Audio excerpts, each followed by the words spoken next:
Guys, Mike here from Clearview again.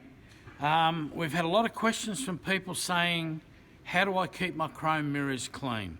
This is a set of mirrors that a gentleman's just sent to us for cleaning. We've told him to use Auto-Sol Metal Saver, right? He claims that he used it and it didn't do any good. Let me just show you something. Put a little bit of Auto-Sol on like that. Give it a light brush across the top of the surface and have a look what's happening. It's disappearing before your eyes.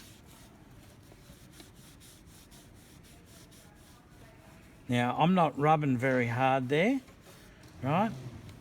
But if you change rags, you'll see a substantial difference in the end product.